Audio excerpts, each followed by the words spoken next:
ఉండి అసెంబ్లీ కూటమిలో ఇంటి పోరు తగ్గలేదు. రేపు స్వతంత్ర అభ్యర్థిగా నామినేషన్ వేయడానికి సిద్ధమవుతున్నారు మాజీ ఎమ్మెల్యే కలవపూడి శివ. టీడీపీ నుంచి ఇప్పటికే రఘురామకృష్ణరాజు నామినేషన్ వేశారు. కలవపూడి శివను బుజ్జగించేందుకు చేసిన ప్రయత్నాలు విఫలమయ్యాయి. కలవపూడి శివ మాత్రం తాను గెలుస్తానని చెప్తున్నారు.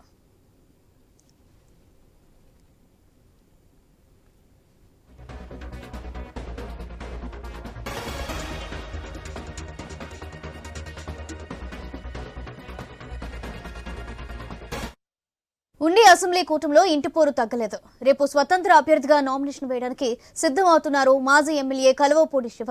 టీడీపీ నుంచి ఇప్పటికే రఘురామకృష్ణరాజు నామినేషన్ వేశారు. కలవపూడి శివను బుజ్జగించేందుకు చేసిన ప్రయత్నాలు విఫలమయ్యాయి. దీంతో కలవపూడి శివ మాత్రం తాను గెలుస్తానని చెబుతున్నారు.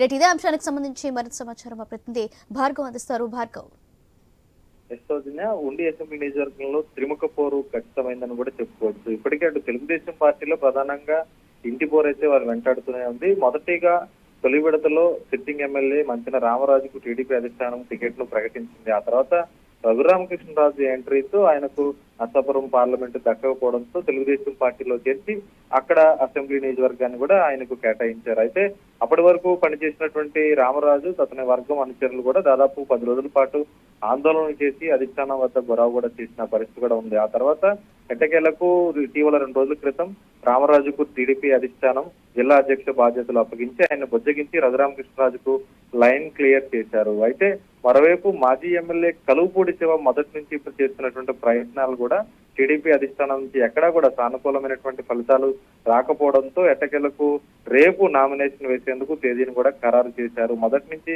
ఇదిగో నామినేషన్ వేస్తానంటూ కూడా ప్రచారం చేస్తున్నప్పటికీ కూడా అధిష్టానం నుంచి ఏమైనా సానుకూలత వస్తుందని ఆయన ఎదురు చూసినప్పటికీ కూడా ఏ మాత్రం కూడా అటు ఆయనకు పాజిటివ్ గా ఉండకపోవడంతో రేపు నామినేషన్ ఖరారైనట్లు కూడా తెలుస్తోంది.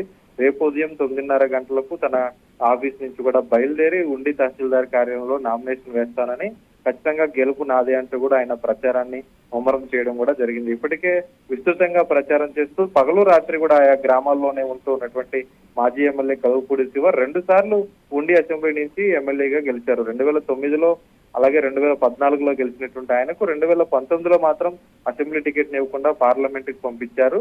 ఇదే రఘురామకృష్ణరాజుపై ఆయన పార్లమెంట్ నుంచి ఓటమి చెందారు. అయితే ఇప్పుడు మళ్ళీ రఘురామకృష్ణరాజు అసెంబ్లీకి వేస్తుండగా ఆయన ప్రత్యర్థిగా మళ్ళీ కలువపూడి శివ అనే స్వతంత్ర అభ్యర్థిగా పోటీ చేస్తున్న నేపథ్యంలో ఖచ్చితంగా టీడీపీ ఓటు అనేది శివకు షేర్ అవుతుంది. ఈ ఎఫెక్ట్ ఎవరి మీద పడుతుంది, గెలుపు ఎవరిని వరిస్తుంది అనేది కూడా అటు వైసీపీ నుంచి పోటీ చేస్తున్న టీవీఎల్ నరసింహారాజుకు సంబంధించి కూడా అనుకూల పవనాలుగా ప్రస్తుతం రాజకీయ విశ్లేషకులు కూడా భావిస్తున్నారు.